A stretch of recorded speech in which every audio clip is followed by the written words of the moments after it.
ചേട്ടാ എന്റെ അഭിപ്രായത്തിൽ പറയുകയാണെങ്കിലേ ചേട്ടൻ നെയ്യാറ്റിൻകര പോണെന്നേ ഞാൻ പറയുള്ളൂ. എന്നിട്ട് ചിറ്റപ്പം വെച്ച് നീട്ടിയ ജോലി സന്തോഷത്തോടെ സ്വീകരിക്കണം. ഇവിടെ ആരോ ഉള്ള ഞാൻ പോയി കഴിഞ്ഞാ ചേട്ടാ ഞാൻ ഇല്ല ചേട്ടാ ഇവർക്ക് കാവലായിട്ട് ചേട്ടൻ തൈയിട്ട് കൊടുത്തു. കാവലൊക്കെ നീ ഒരു ഏഞ്ചിളാ മാലാക്കടെ? ഞാൻ ചിലപ്പോ മാലാക്കട ജോലി ചെയ്തിരിക്കും. ചേട്ടൻ പോയി കഴിഞ്ഞാൽ പിന്നെ എന്റെ 3 പെങ്ങന്മാർ കാലുണ്ട്, ഞാൻ മാത്രമല്ലേ ഉള്ളൂ.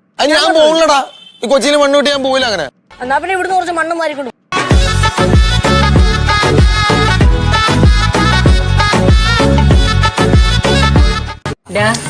ഇവിടെ കാക്കനാട് ഇൻഫോ പാർക്കിലായിട്ട് നിനക്ക് ഇങ്ങോട്ടൊന്നും വരാൻ സമയം കിട്ടണില്ല അല്ലേ?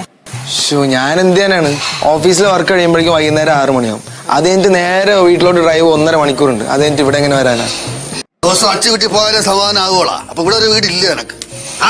മക്കളും അമ്മ ചായ വരിക, ചായ കുടിക്കുക, പോവുക, ഇതൊന്നും ചായ.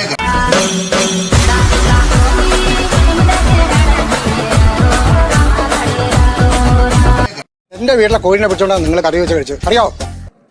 നല്ല കോഴിയാണ്. നീലു ആ പൈസ കൊടുത്തു. എത്ര കിലോക്ക് 100 രൂപ? എത്ര കിലോക്ക് 180 രൂപ. ബ്രോയിലർ കോഴി കിലോക്ക് 120 രൂപ. 180 രൂപ വെച്ചാൽ ഞാൻ 150 വെച്ച് 2.5 കിലോ കൊടുത്തേ.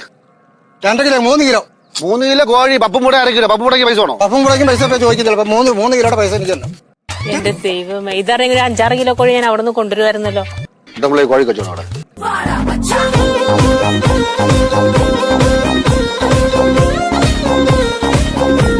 ഈ പത്രത്തിൽ വായിക്കാറില്ലേ, ഫോണ് കയ്യിൽ നിന്ന് പൊട്ടിത്തെറിക്കൊന്ന്? അത് തന്നെ, ഇന്നലെ തന്നെ ചെമ്പൂക്കിന്ന് ഒരു ഏണ്ടായിരുന്നു ഫോൺ പൊട്ടിത്തെറിച്ച്. എന്താ ബോംബാണോ പൊട്ടിത്തെറിക്കാൻ? എന്റെ മാമി, ചില ഫോണ് ബോബിനൊക്കെ ഹൈൽ എക്സ്പ്ലോസീവ് ആണെന്ന്. അത്രേ ഉള്ളൂ. പൊട്ടിത്തെറിച്ച് പണ്ടാറങ്ങുന്നു. അത്രേ ഉള്ളൂ.